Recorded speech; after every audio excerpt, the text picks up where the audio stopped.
आप सभी का एक बार फिर से हार्दिक स्वागत है। आज हम लोग मध्यकालीन भारत के इतिहास में बलबन के बाद की स्थिति के विषय में पढ़ेंगे, जिसे खिलजी क्रांति के नाम से जाना जाता है।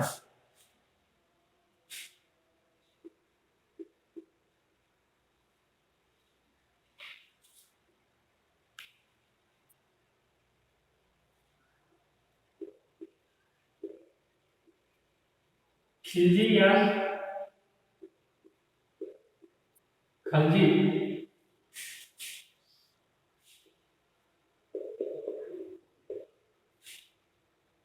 क्रांति दास सरदारों के बाद, जैसा हमने पढ़ा था पहले, मोहम्मद गोरी के बाद दिल्ली सल्तनत में जो शासन करने वाले थे उनमें कुतुबुद्दीन ऐबक जो प्रमुख थे, इल्तुतमिश और बलबन। ऐबक जनजाति का था, इल्तुतमिश और बलबन तिलवारी जनजाति के थे और ये तीनों दास समूह से आते थे। बलबन के बाद लगभग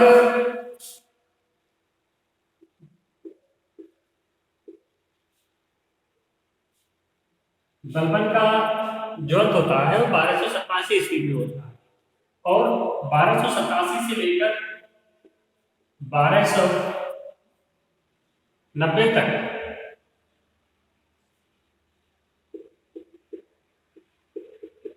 कैकुबाद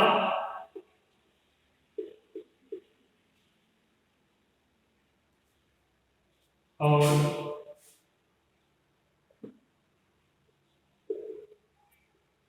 ट्यूमर्स, ये दो सुल्तान बनते हैं 1287 से लेकर 1290 और 1206 से कुतुबुद्दीन ऐबक के द्वारा औपचारिक रूप से शुरुआत होती है। तो इस तरह से देखें तो लगभग 90 वर्षों तक, मोटे तौर पर लगभग 90 वर्ष तक, 6 को हटा दें तो 84 वर्षों तक दास वंश का या मामलुक वंश का शासन दिल्ली सल्तनत पर कायम है। इस शासन के कुछ दोष थे।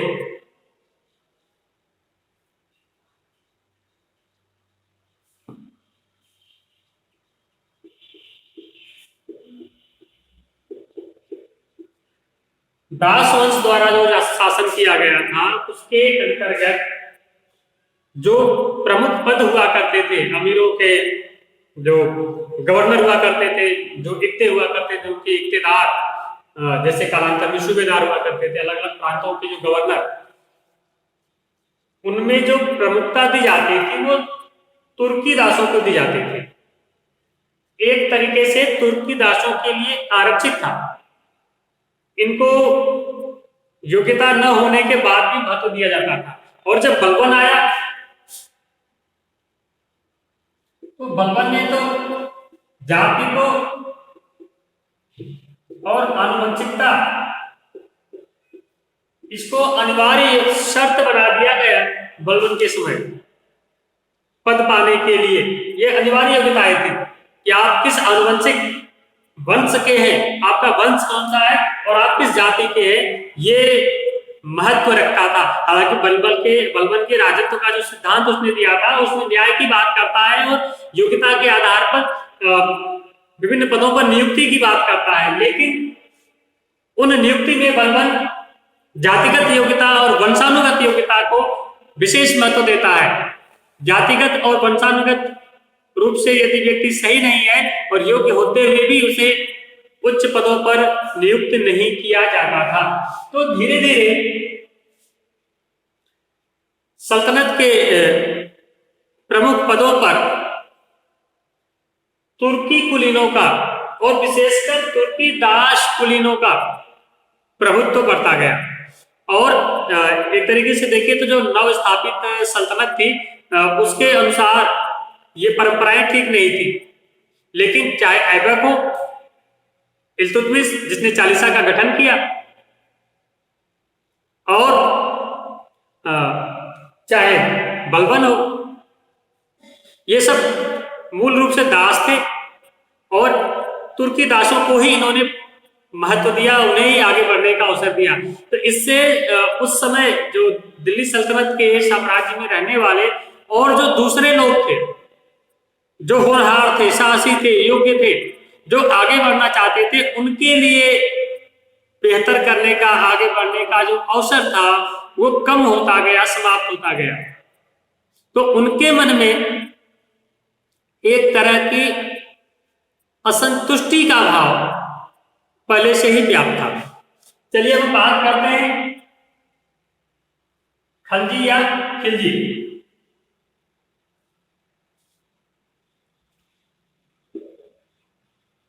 ये जो खिलजी लोग थे, ये ईसा की 4वीं शताब्दी में, ईसा की 4वीं शताब्दी में ये अफगानिस्तान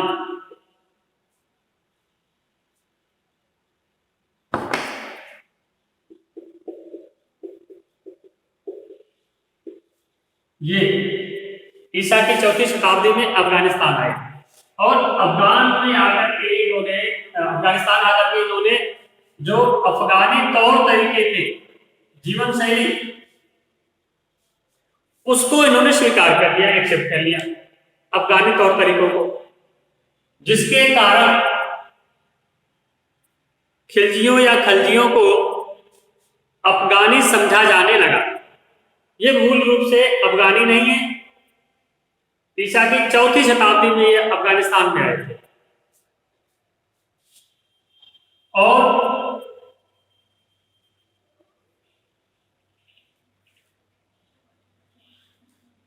तुर्कों की कुल 64 जातियां या वंश थे, उन्हीं में से एक, तुर्कों की 64 जो वंश है या जातियां थी, उन्हीं में से एक खिलजी भी थी।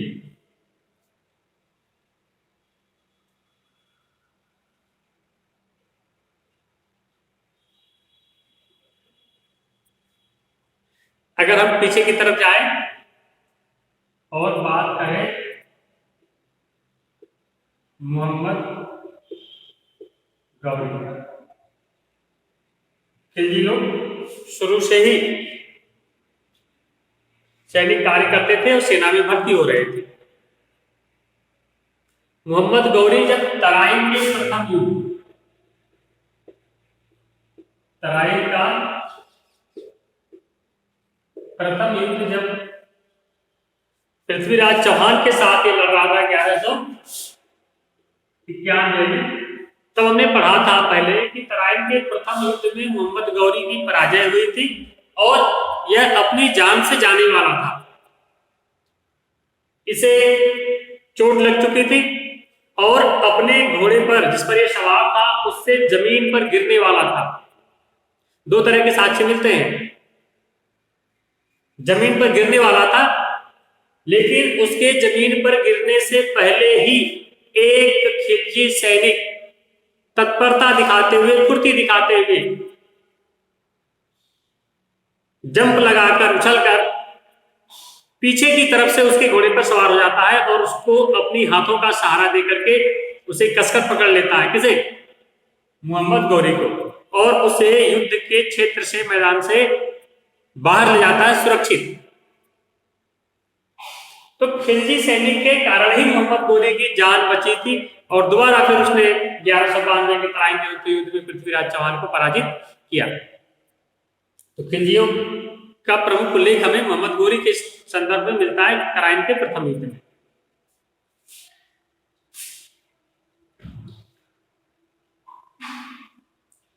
फिर जब द्वितीय युद्ध के बाद जब भारत पर इनका शासन स्थापित हो गया, तब एक प्रमुख खिलजी सैनिक का नाम आता है सेना नायक का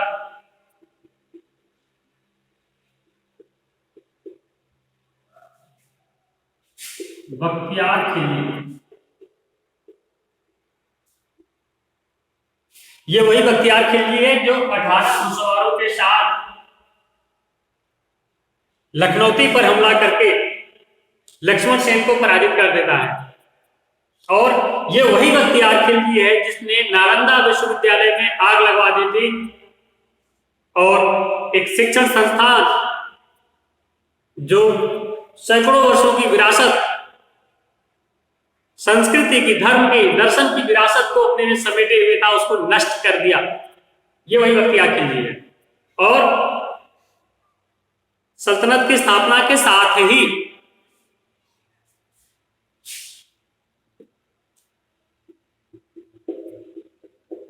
बंगाल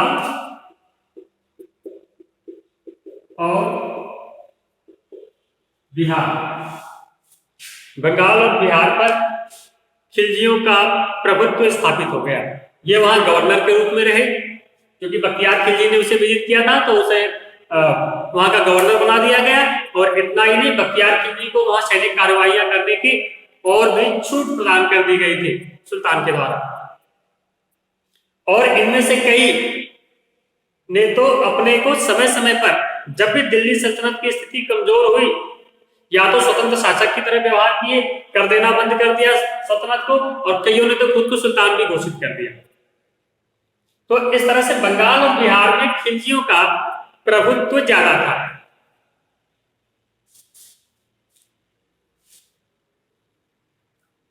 आगे बढ़ते हैं इनकी पृष्ठभूमि की तरफ और हम देखते हैं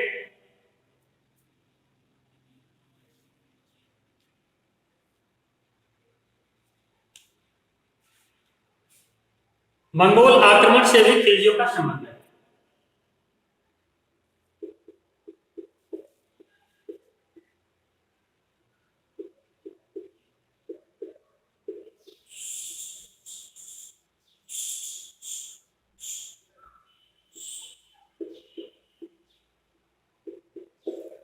तेरहवीं शताब्दी में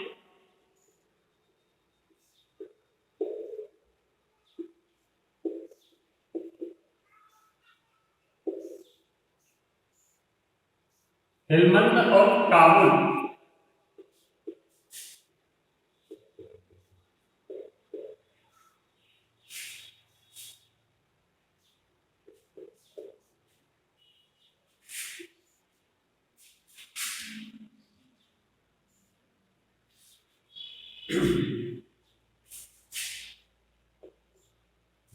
तेरहवीं शताब्दी में हेलमंद और काबुल घाटी में मंगोलों के तीव्र आक्रमण हुए और इस पूरे क्षेत्र में उन्होंने आतंक मचाया, उत्पात मचाया, लूटमार की, हत्याएं की। परिणाम यह हुआ कि इन घाटियों में रहने वाले जो खिलजी लोग थे, अब साम्यता देखिए, मंगोलों के आक्रमण होते हैं और इधर दिल्ली में दिल्ली सल्तनत स्थापित होती है। मंगोल आते थे मंगोलिया से, हिंदू कुश को पार करते हुए। 13वीं शताब्दी में उन्होंने हेलमंद और काबुल घाटी में हमले किए, आतंक मचाया। परिणाम क्या हुआ? यहां पर रहने वाले जो लोग थे वो पलायन करके भारत की तरफ आने लगे, पूरब की तरफ। अब इसके पूरब थे पंजाब, सिंध, पंजाब, और सिंध पंजाब से जब आगे बढ़ेंगे तो गंगा घाटी। तो इन क्षेत्रों के रहने वाले बहुत सारे लोग, खिलजी ही नहीं और दूसरे भी, भारत की तरफ पलायन करके आए। अच्छा, उसमें दो चीजें थी। एक, वहां की परिस्थिति की तुलना में भारतीय परिस्थितियां अनुकूल थी, यहाँ पानी था, यहाँ की जलवायु ठीक थी, यहाँ कृषि थी, संसाधन थे। वहां की तुलना में संसाधन यहाँ ज्यादा थे। दूसरे, जो नवस्थापित जो साम्राज्य था, दिल्ली सल्तनत था, जो उसे और अधिक सैनिकों की आवश्यकता थी, क्योंकि अभी उसकी स्थापना नई नई हुई थी और उनकी जो सेना थी उसमें हिंदू सैनिकों की भर्ती न के बराबर हुआ करती थी। और जो भारतीय राजा थे वो अभी पूरी तरह से उन्होंने हथियार नहीं डाले थे, समय समय पर विद्रोह कर रहे थे और अपने अवसर पाते ही अपना प्रभुत्व स्थापित कर देते थे। तो सेना की भी आवश्यकता थी। तो एक तो वहां अवसर कम, दूसरे यहाँ अवसर ज्यादा, काम करने के अवसर।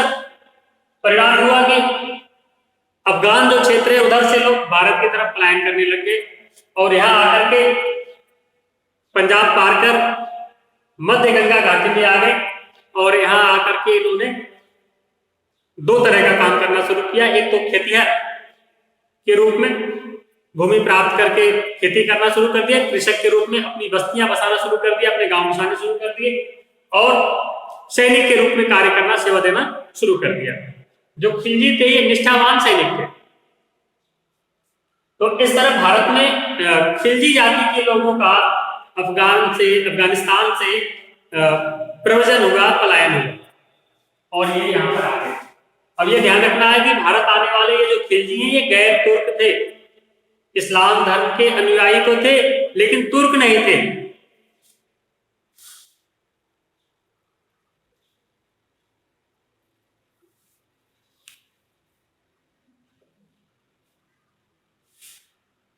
और देखते हैं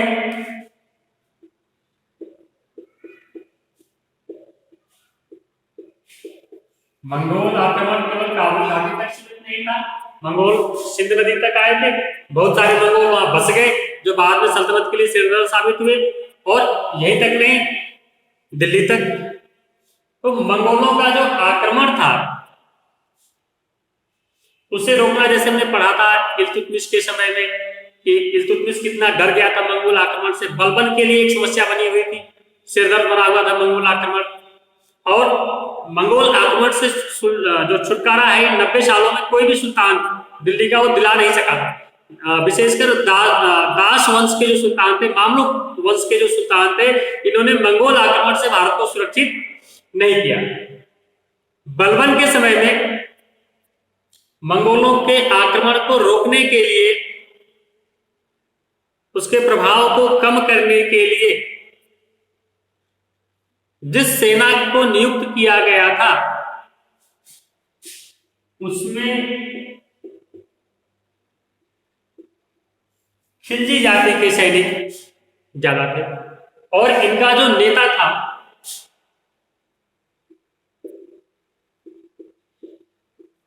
जलालुद्दीन, इनका जो नेता था वो जलालुद्दीन खिलजी था। इन्होंने मंगोलों के आक्रमण को विफल करने में सफलता पाई, उनको रोकने में सफलता पाई। तो एक तो इससे इनकी शक्ति का, सैन्य शक्ति का पता चला, दूसरे इन्हें यह भी आभास हो गया कि जो सल्तनत है, जो सुल्तान है वो कितना कमजोर है। फिर बलबन के बाद एक प्रत्यक्ष अवसर प्राप्त हुआ क्योंकि कैकुबाद और ट्यूमर्स, इन दोनों को हटाने और गिराने में फिर षड्यंत्र चालू हो गए। पहले तो कैकुबाद को बनाया, बलबन ने अपना उत्तराधिकारी जो बनाया था। चलिए फिलहाल देखते हैं कि ये सब जो तथ्य है इससे खिलजी जो सैनिक है उनके विषय में, इस जाति के विषय में पता चलता है। बलबन ने अपना जो उत्तराधिकारी बनाया था वो कई दूसरों को बनाया था।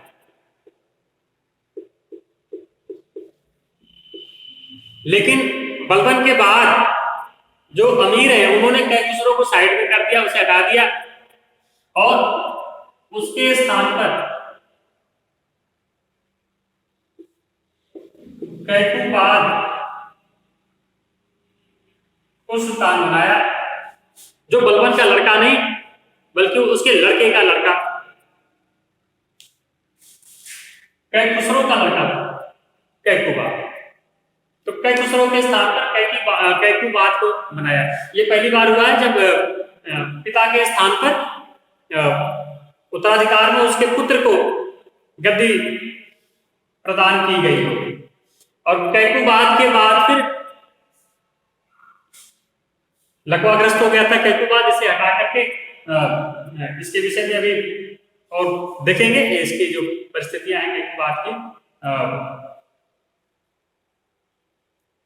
कैकुबाद एक सुंदर, सुशील और नौजवान युवक था और बलबन के अनुशासन में इसका पालन पोषण हुआ था। और जब ये सुल्तान बना तो उसकी उम्र 17-18 साल की थी। 17-18 साल का एक सुंदर नौजवान युवक के रूप में ये सुल्तान बना था। लेकिन एक निजामुद्दीन नाम के व्यक्ति ने, जो दिल्ली के कोतवाल का दामाद था निजामुद्दीन, इसने क्या किया, निजामुद्दीन ने कैकुबाद को विलासी बना दिया। एक शराब मदिरा का पान कराया और कहा जाता है कि जब ये सुल्तान बना था तब तक इसने किसी औरत की तरफ देखा तक नहीं था, नजर नहीं उठाई थी, मतलब औरतों के संसर्ग से दूर था। तो इसने एक मदिरा पान शराब पिलाना शुरू कर दिया, इसको इसकी लत डाल दी और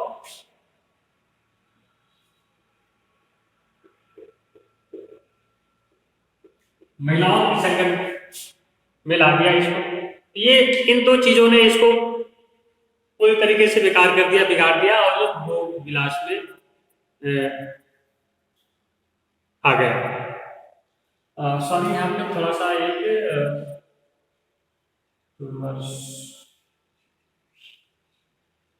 ये खुसरो का लड़का ही था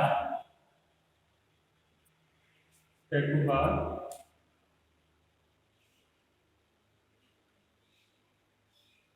ये बुगरा खाफिला था।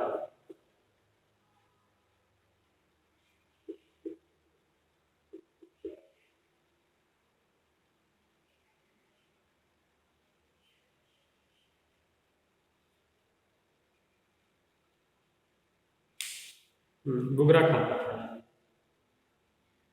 चलिए और कंफर्म कर लेंगे इसको। फिर इसी निजामुद्दीन की संगत में बाद में निजामुद्दीन की हत्या करवा दी। तो इस तरीके से दिल्ली सल्तनत में बलबन के बाद 1287 से 1290 के बीच में कैकुबाद और तुगलक, ये दो सुल्तान बनते हैं और इन दोनों की खराब स्थिति, कमजोर स्थिति। अच्छा, इस समय जलालुद्दीन का जो प्रभाव है वो धीरे धीरे बढ़ता गया और जो खिलजी जो सैनिक हैं उन्होंने अपने नेता जलालुद्दीन को उकसाया, जो उसमें काफी ज्यादा उम्र का हो चुका था, वृद्धावस्था की तरफ था, और उसको उकसा करके उन्होंने फिर जो दिल्ली की गद्दी है उसे हस्तगत कर ली, खुद सुल्तान बन गए। गढ़ी जहां पर सुल्तान अपना दरबार लगाता था, कैकुबाद को हटा करके क्यूमर्स को बना दिया गया। दिल्ली सैनिकों ने कैकुबाद की लातों से मार मार करके उसको मौत के घाट उतार दिया था और क्यूमर्स को अपने शिविर में उसको पकड़ करके ले आए। क्यूमर्स उसमें छोटा बच्चा था, क्यूमर्स उसकी उम्र कम थी, उसको ले आए अपने शिविर में और खुद गद्दी हथिया ली। लेकिन शुरू में सुल्तान की पदवी जलालुद्दीन ने धारण नहीं की थी और वजीर के रूप में ही, क्यूमर्स के वजीर के रूप में ही उसने शासन का संचालन शुरू किया था। तो इस तरह से लगभग 90 वर्षों के बाद दिल्ली सल्तनत में गैर तुर्की लोगों का, ऐसे लोगों का प्रभुत्व आया जिनका कोई वंशानुगत श्रेष्ठता नहीं थी, जो किसी ऊंचे वंश के नहीं थे, जिनका जनता ने चयन नहीं किया था, चुनाव नहीं किया गया, जिसके लिए कोई जिसे मनोनीत नहीं किया गया था सुल्तानों द्वारा, जिसको उत्तराधिकारी घोषित नहीं किया गया। केवल अपनी सैन्य ताकत के बल पर सत्ता का परिवर्तन हो गया और तुर्कों के स्थान पर खलजियों ने सत्ता हासिल कर ली। अब यहाँ हम ये देखेंगे कि इसको खलजी क्रांति क्यों कहते हैं, ये क्रांति क्यों।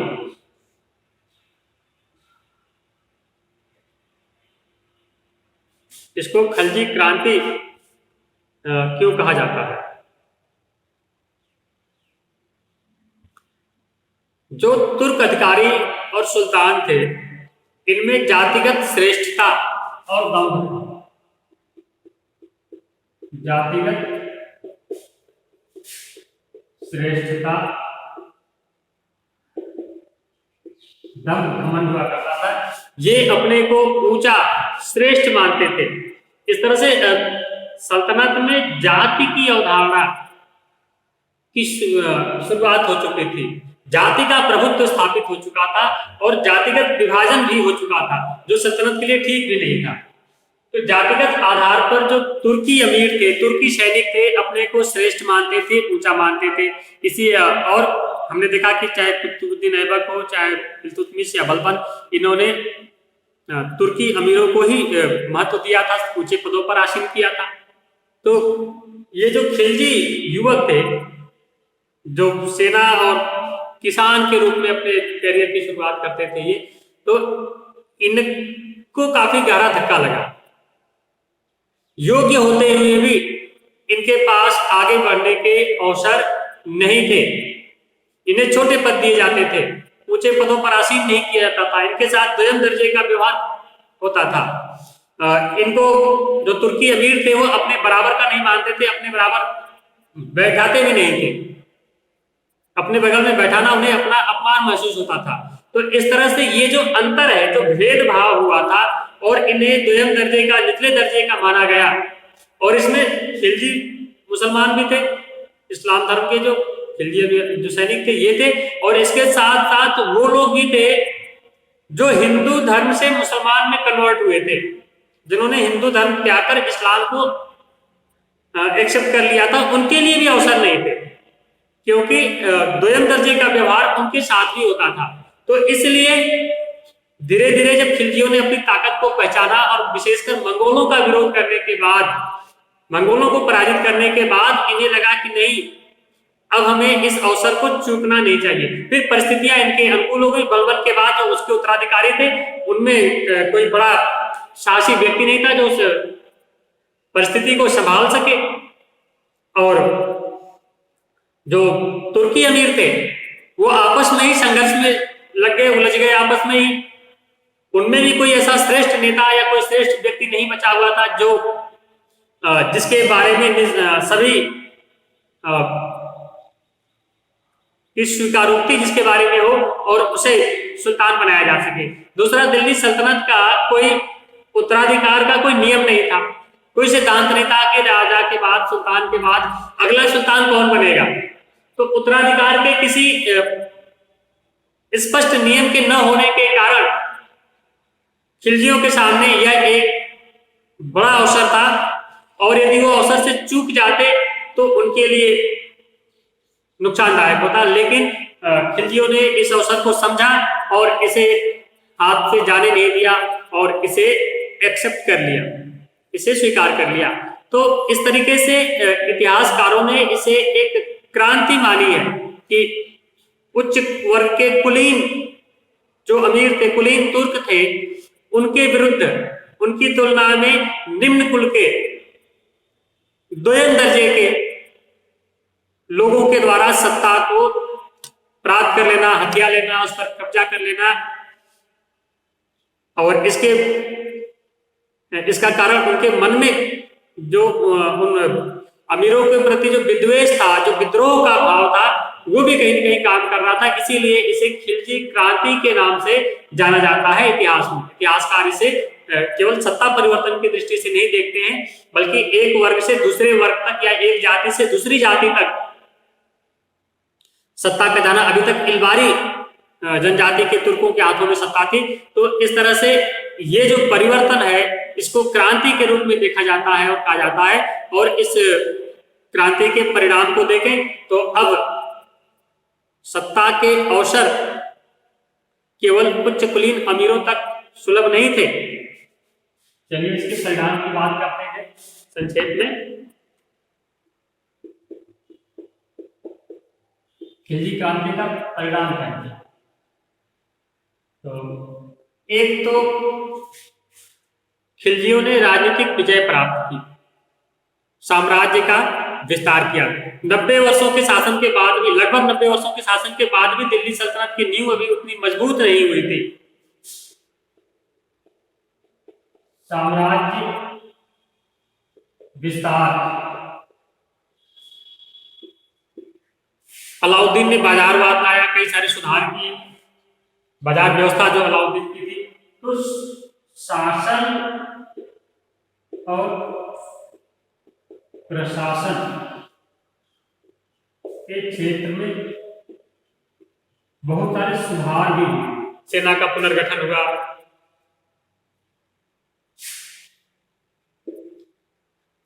कला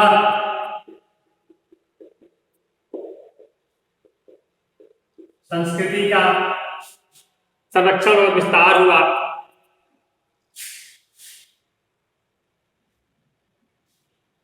तो इस तरह से देखें तो ये प्रमुख प्रभाव थे।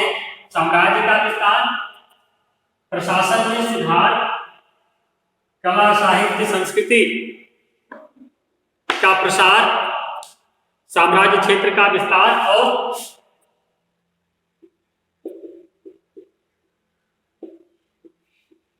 इस्लाम का भी प्रसार हुआ।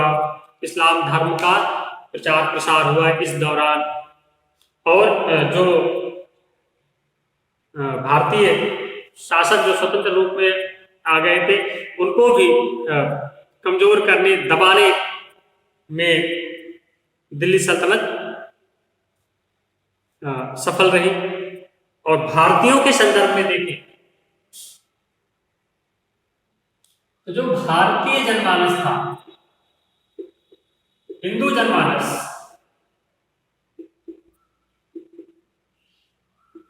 इसके ऊपर इस क्रांति का कोई प्रत्यक्ष प्रभाव नहीं पड़ा, क्योंकि हिंदू अभी भी मन से इनके प्रति, जो सल्तनत के सुल्तान थे, इनके प्रति किसी प्रकार की कोई निष्ठा, कोई भक्ति, आस्था का भाव हिंदुओं के मन में नहीं था। तो हिंदुओं के लिए तो अभी वही स्थिति थी कि कोई न कोई हमें कहानी वाली, इनमें से कोई सी बन जाए। सभी इस्लाम के अनुयायी थे, सभी बाहरी व्यक्ति थे, भारत का रहने वाला कोई नहीं था। तो इसलिए, और अभी भी इन्हें बाहरी ही उस समय माना जाता था। तो इसलिए जो हिंदू जनमानस था, उसके ऊपर कौन सुल्तान बन रहा है, किस वंश का बन रहा है, किस जाति का बन रहा है, इससे कोई लेना देना नहीं था। क्योंकि हिंदू जनता का किसी प्रकार की कोई निष्ठा नहीं थी कि वो उसके लिए काम करे, उसके पक्ष में आए, दूसरों का विरोध करे। अभी जनता ने अपने, हिंदू जनता से इनका जो कनेक्शन है, जो जुड़ाव है, वो स्थापित नहीं हो पाया था। इसलिए भारतीय, विशेषकर जो हिंदू जनमानस था, इसके ऊपर इस क्रांति का कोई विशेष प्रभाव नहीं पड़ा। शेष हम नेक्स्ट वीडियो में पढ़ेंगे। धन्यवाद।